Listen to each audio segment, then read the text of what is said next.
आपके मन के अंदर ये भाव तो है कि हाँ हमें कुछ सुनना है, और मैं सोच रहा था कि आपको क्या सुनाऊं, तो मुझे रास्ते में एक जीता जागता दृश्य मिल गया। पुराणों की कथाएं कहें, कोई पूर्व के उदाहरण दें, तो आपके विश्वास में नहीं आते। ये उदाहरण तो आपके सामने हैं। आचार्यों ने कहा है कि पुण्य और पाप भीतर कर्म है, और इन कर्मों का फल हमें मिलता है। इस बात का अनुमान कैसे लगाया जाए? एक अनुमान ज्ञान होता है। अनुमान समझते हो ना? जैसे बादल होने लग जाते हैं तो अनुमान लगाते हैं, भाई पानी बरसेगा, पानी बरस सकता है, इसको बोलते हैं अनुमान ज्ञान। समझ में आ रहा है?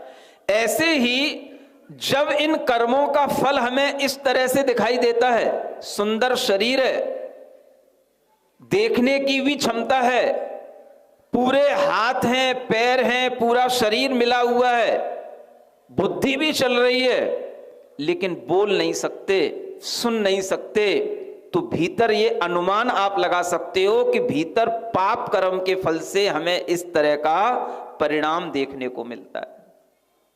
इसी का नाम क्या है? पाप और पुण्य का ज्ञान करना।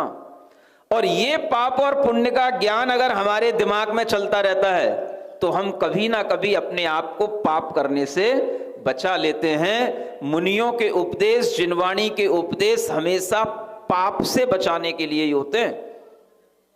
जब आप पाप से बचोगे तो पुण्य की वृद्धि होगी, पुण्य की वृद्धि होगी तो आपको सब तरह के सुख मिलेंगे। इसलिए भगवान ऋषभदेव से लेकर के वर्धमान भगवान तक सभी तीर्थंकरों ने हमेशा कहा, पाप से बचो, पुण्य करो। समझ में आता है?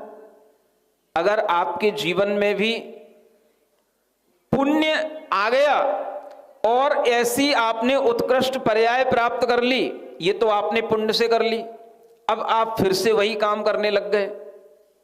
क्या मजा तो महाराज रात में ही खाने में आता है, मजा तो महाराज होटल का खाने में ही आता है, मजा तो महाराज जो अभक्ष है, जिसमें जीव जंतु पड़े हों, वही चाटने में आता है। तो फिर आप अब क्या करने लगे?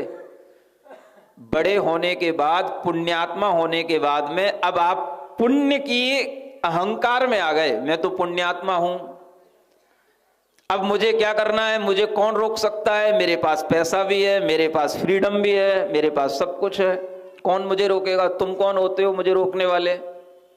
तो ये क्या हो गया? ये पुण्य का अहम आ गया। अगर ये पुण्य का अहम आया और फिर आपने कुछ ऐसा नेगेटिव करना शुरू कर दिया, पाप करना शुरू कर दिया, आपके अंदर ये नेगेटिव इस तरीके के कार्य होने लगे, तो क्या होगा इसके फल से? अब आपको सोचना है इसके फल से क्या होगा। अब नहीं बोल रहे। पाप होगा तो पाप के फल से क्या मिलेगा? अब गतियां तो बहुत बड़ी बड़ी बाद में छोड़ो, नरक तो इसलिए नहीं जाओगे कि अगर तुमने गुरुओं की श्रद्धा की है और एक बार भी गुरुओं को आहार दिया है और उनके दर्शन करके पुण्य लाभ लिया है, तो नरक तो कभी नहीं जाओगे, तुम्हें तो बात पक्की है। लेकिन फिर अहंकार मत कर बैठना। नरक की बात नहीं है, मनुष्य भी अगर बन गए इस तरह के पुण्य से, तो ये कमियां हमारे जीवन में रह गई, तो कहीं अगले जन्म में हमें फिर से कहीं गूंगा, बहरा, लंगड़ा, लूला, दरिद्री, पुत्र वियोग के दुख, अनेक तरह के ऐसे जो दुख हमें संसार में देखने को मिलते हैं, ये भी हमें न मिलें। इसलिए हमें थोड़ा सा भीतर से सचेत रहने की जरूरत रहती है। मुनि महाराज शहर में इसलिए नहीं आते कि महाराज पहली बार आते हैं तो आपको लगता है कि महाराज का आगमन हो रहा है, और पहली बार आते हैं तो आपको बड़ा अच्छे से स्वागत सत्कार करने का भी भाव आता है। और इसलिए नहीं आते मुनि महाराज कि चलो देख करके आए ये कुचामन वाले कितना स्वागत सत्कार करते हैं।